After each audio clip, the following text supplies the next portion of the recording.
Hello, big dreamers, and welcome to the Dream Big podcast. Today, I would like to share another rebroadcast with you that me and Eva recorded so long ago. And I don't feel that this episode got enough love from us. So we decided to republish it because it resonates with you a lot, especially now that a lot of you start in school, a lot of you start in something new. Today's guest, Big Dreamers, is Mel Robbins, and she will share with you 5-second rule that will make your big dreams a reality.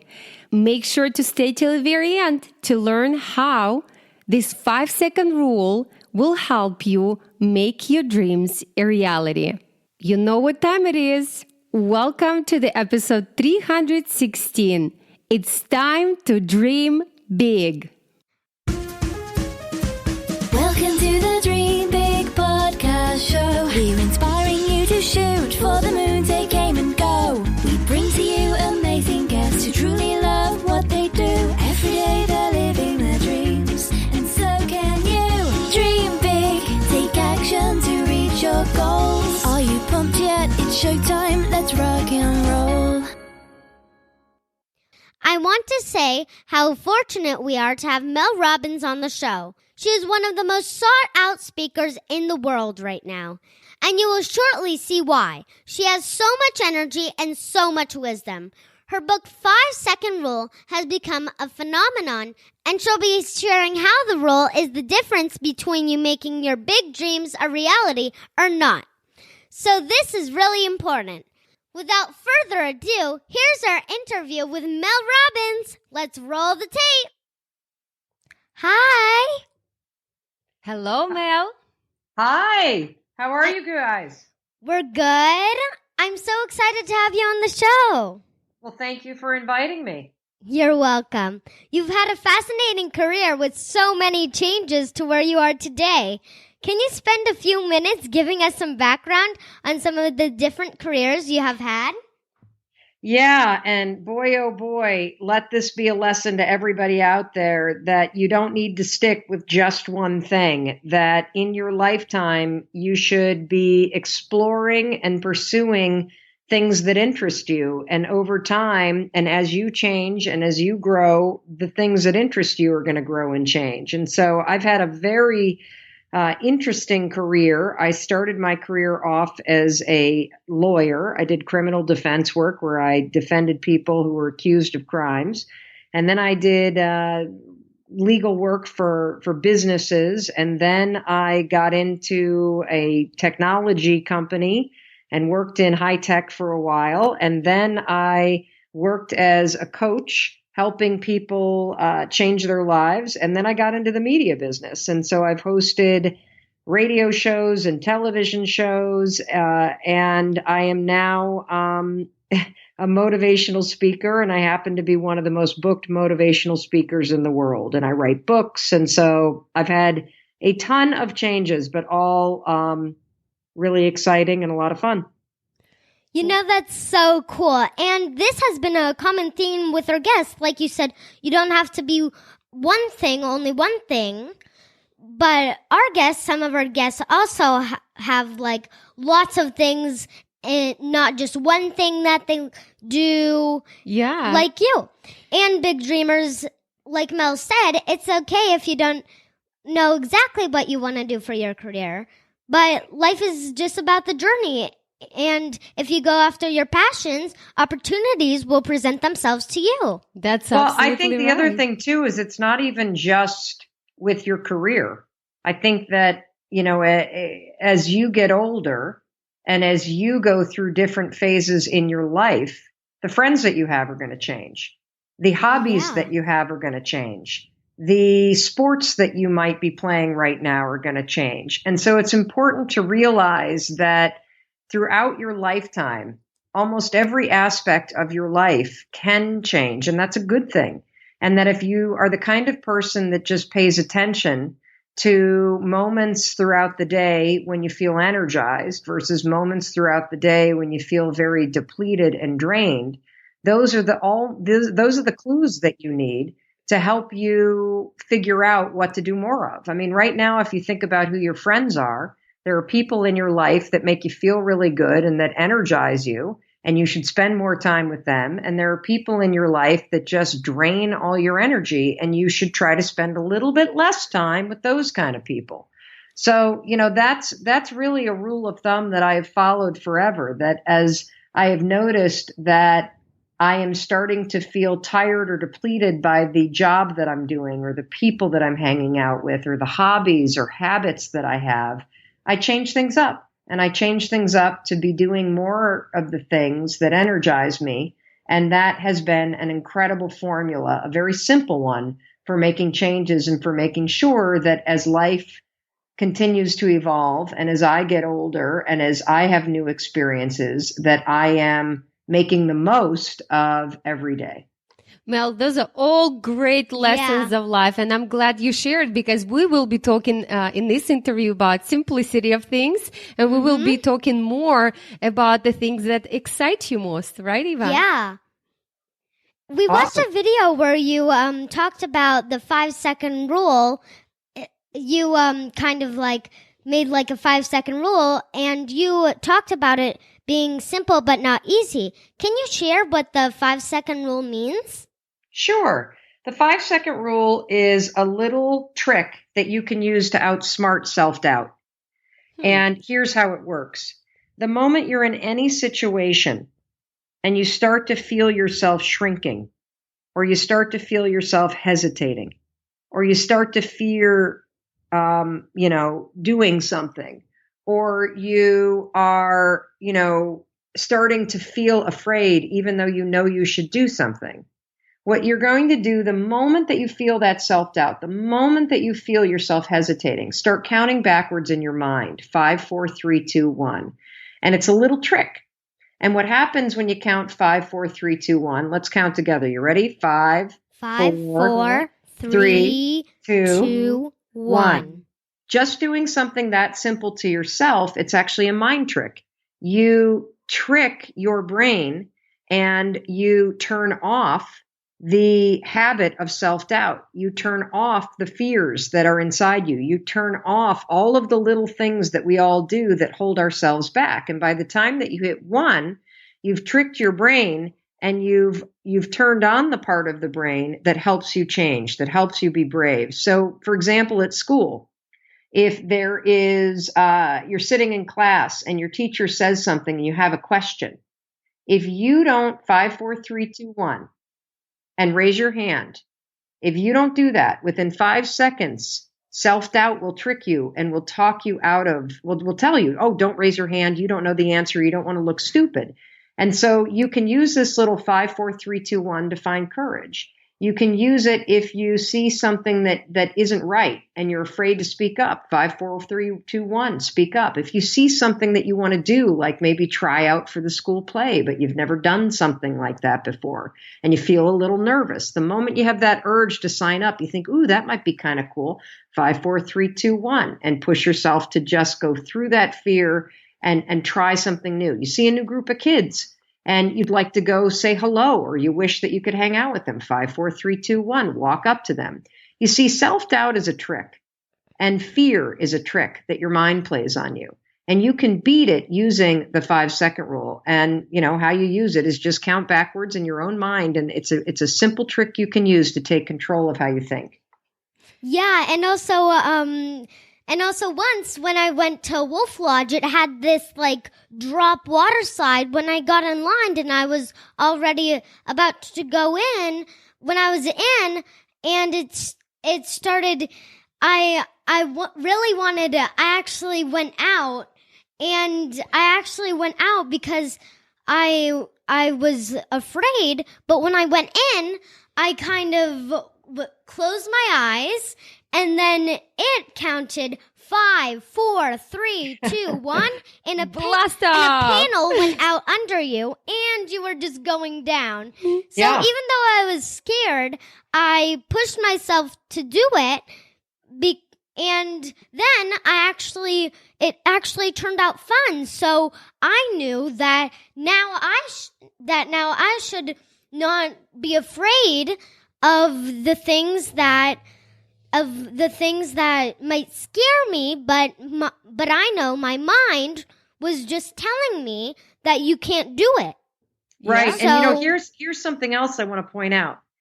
There are going to be times in your life where you're going to feel scared. And even though you know you shouldn't or you've got no reason to, those feelings are still going to come. And what everybody needs to know is those feelings are normal. But you always have a choice to either ignore those feelings of fear or listen to them. And when you count backwards like you did, 5, 4, 3, 2, 1, the reason why it's a great little trick is by counting, you start paying attention to the counting and you forget about the fear. And so it distracts you and it gives you a moment of control. And then when you move, now the fear disappears because you've taken action, which is, I know, what you talk a lot about, taking action. That's true. And yes, Mel. So you also talk about in your video about simple and easy. So can you please share with us distinctions between those two? Because a lot of people think, oh, simple is easy. And I know you apply that perfectly to your 5-second rule. What does that mean? Well, what it basically means is that, life is actually pretty simple. The things that we all should be doing, whether it's eating healthy, being nice to people, taking risks, pushing ourselves to be a little bit better every single day.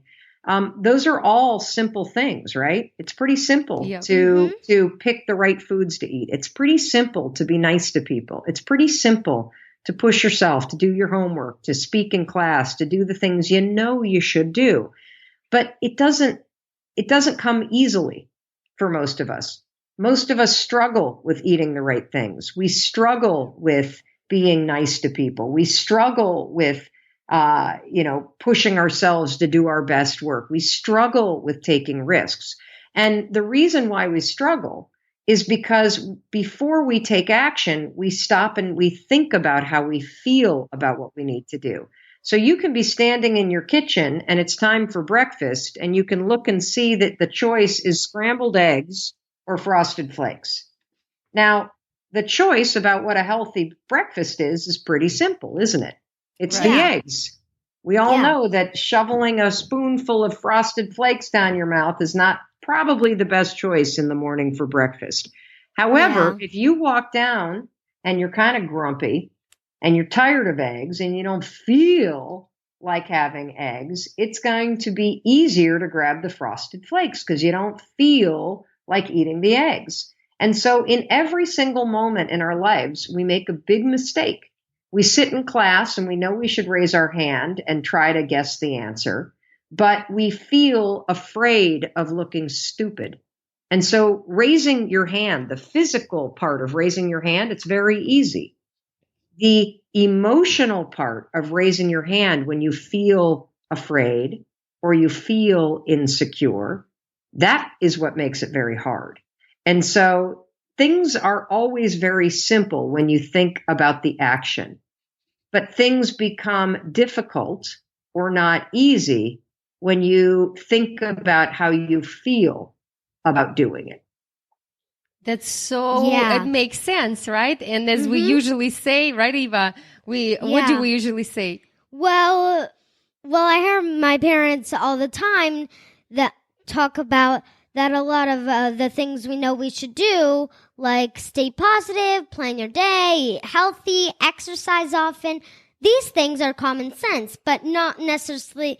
Right? I love that word too. Don't worry about it. It's not common practice, right? Yeah. So when we do things often, like this word, for example, I make mistakes on words all the time, and Eva corrects me all the time. But if I don't use them in a daily on a daily basis, right? We forget things like that. And things can be simple, but if they're common sense but not common practice, it's easy to forget about them. So that's why we encourage you, big dreamers, to use the techniques and the advice that Mel just shared with you. And remember, next time you want to grab that cereal or that candy or peanut butter cookies, you remember there are yummy eggs that mom made for you, or veggies that is steamed with a lot of love. Yeah. Right? Yes. That's so cool, Mel. I Thank guess you I so should much. get to practice and start eating those eggs. Yep. Well, Yeah. go 5, 4, 3, 2, 1 and turn away from the cereal and eat the eggs. Yeah. That's a great advice. Thank you, Mel. Thank you. I appreciate it. We're writing Or it down. even something as simple as like if for breakfast, if you would choose like let's say, or maybe just a little snack, which one would you choose? Like chocolate or a cheese stick? Oh, The- chocolate. You would want to pick chocolate, like my mom would, Oh. but you You got back to also me. you'd say 5, 4, 3, 2, 1 and pick the cheese stick. Okay, I'll do that next time. Thank you for advice, my And love. also when my mom goes to the restaurant store and picks this chocolate that I have no idea what's in it, but for everybody that tried it, it's terrible. So And I find it interesting, right? and yeah, so We should instead make a of whole picking- episode about the chocolate habits. yeah. So instead Well, of we picking can all the relate to it. chocolate, you should pick something else that maybe is healthier and a lot less maybe tasty and a It lot more tastes better? tastier. Yeah, it brings me back to the question, Eva, that we should ask probably ourselves on a daily basis. What do we really want? Right, Yeah. Mel? And Yes. you talk a lot about it. And this question is so important. Can you please share with us why and how do we really understand what do we really want? Well, I think that we struggle for our lifetime to figure out what we really want, and it changes over time. And the mistake that most of us make, regardless of how old or young you are, is that we think about what everybody else wants. And we think about what is going to make everybody else happy. And we think about what society tells us we should do.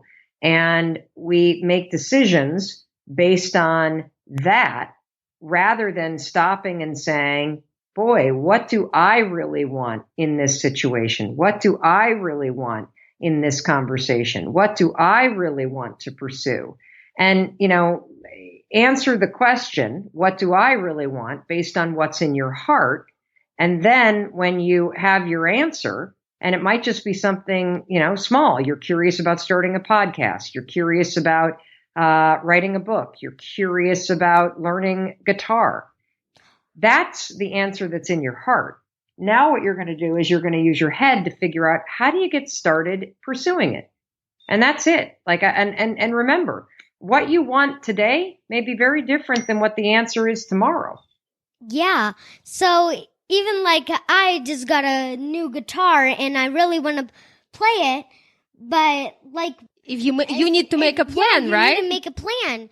How you Yeah. gonna learn it? And You even how you gonna, like my mom said, how you gonna learn it? You need to think and think, how am I gonna learn it?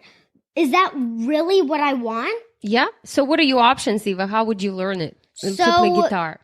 So if I could either go on YouTube and just Yeah. learn it from someone I don't know Who's teaching as well, but, and they have classes. Or I could go to actual classes, which could teach me a little bit more. It would help me a little more because they could tell me if I was doing something wrong or help me do something right. Mm-hmm. So I think I would pick the one that was I could just go to the classes or they could just come to me. And that's a great example because you just explained there are few options in life all the time, and you really ask yourself, what's the best option for Yeah. me? How will I learn the best from this, right? Yeah. And you pick the classes. So that's awesome, Eva.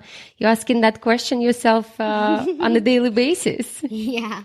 That's great. Well, we are very curious about your public speaking skills because we have a lot of listeners who are young and already also adults who are afraid of public speaking. And we did mention in this interview, right, as you said, like you're self-doubting yourself to raise your hand and say the answer at school or just say something that you have in your heart and it's your opinion. And I know that fear of public speaking is even greater than fear of death and fear of spiders. Am I correct? So what do you do for improving public speaking skills? Well, first of all, you got to decide you want to improve it, because you're always going to feel nervous before you start public speaking. So you got to kind of make a decision that this is something that matters to you. Secondly, you got to practice. It's like anything. Public speaking is no different than learning how to hit a baseball or play a guitar. It requires practice. And so if you're serious about learning how to speak in public, whether it's being able to get up and read the psalm at your church on the weekends, or it's being more persuasive at work when you're sitting in a conference room, or it's being able to give a speech at an assembly at school, you've got to practice. And so there's a lot of things that you can do. First of all, you can volunteer to read on the weekends at your church. You can volunteer to be part of the school assembly, even though it scares you. Second thing you can do is there's classes you can take. In high school, I took a speech class. That's, the very first class I took on public speaking. You can take Toastmasters, and I'm sure Toastmasters has courses for all ages, but that's it. You got to understand it's a skill. It's not something some people are born with and others aren't. It is a skill, and you become better and better, and your nerves will lower the more you practice it. Yeah, like in my class once we had this play about you got to be famous people, and I was the part of William Shakespeare. So I kept on practicing and practicing. I needed to know my speech by heart. So I kept on practicing and practicing, and my nerves got less and less. And then when I did it on stage and in front of everybody, I just felt like I could do it. I felt that nothing really mattered if I practice, and even if I got something wrong, it's not the end of the world. Yeah, and you can turn your fear into excitement, right, Eva? You can turn it into, wow, I did so much. I practiced, and I did so much. I practice, and now I feel so excited and proud of myself because now I'm doing it. Work. I'm doing it, and I did all the hard work. Before every interview starts, my mom and I have kind of like a tradition. Before the interview starts, we just like turn on that jingle that goes before on the interview, before we start talking and everything. And we jump around and get excited.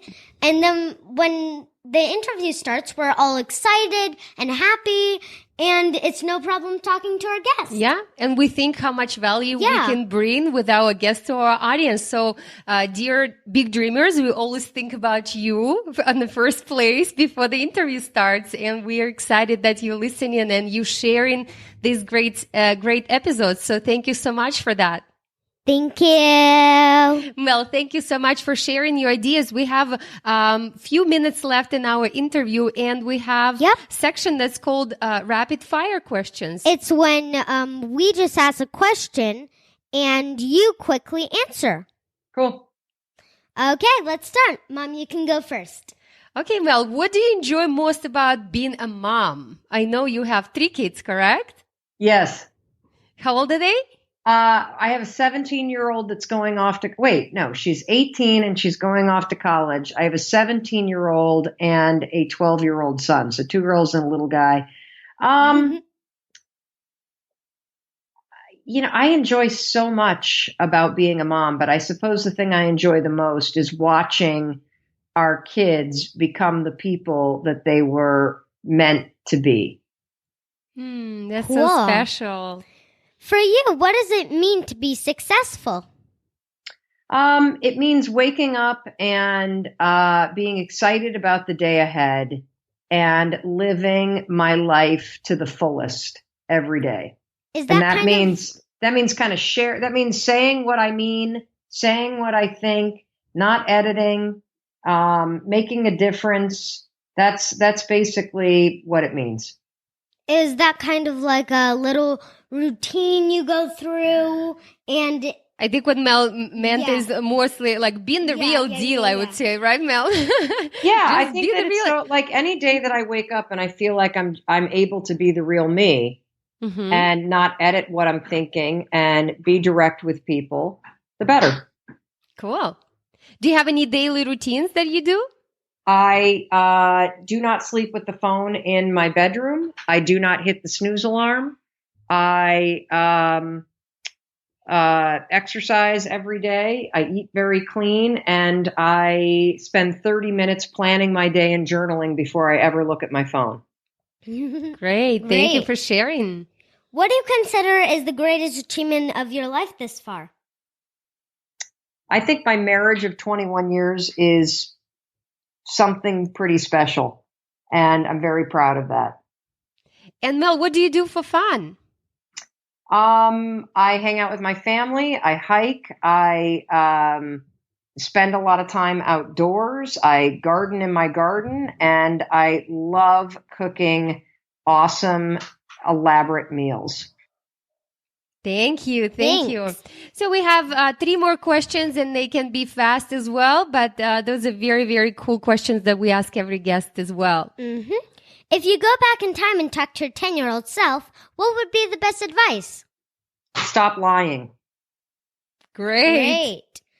And you have already made many of your dreams a reality. But if you look at yourself today, what is your big dream for the future? To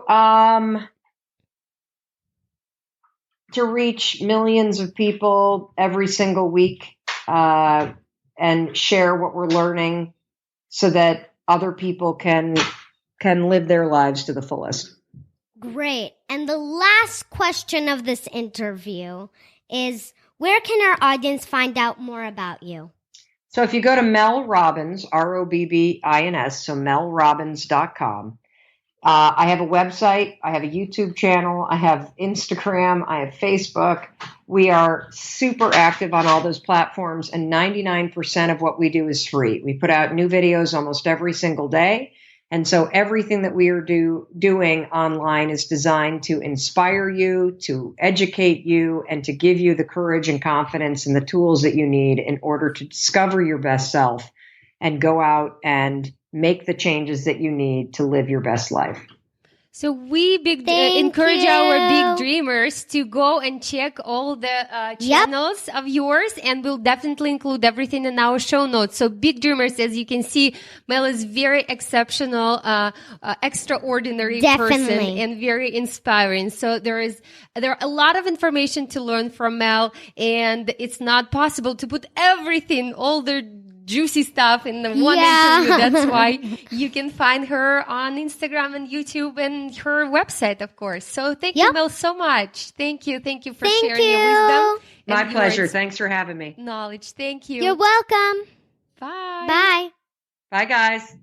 Mel might be my favorite guest of all time. She was so much fun to have on the show, and I hope we will be able to have her back again in the future. Thank you so much for tuning in. This is Eva Cartman reminding you that you have unlimited potential. Your dreams are not optional. You need to make them essential. So take massive action to turn those big dreams into reality. Live with passion the way life is meant to be. I'll see you in the next episode. Bye!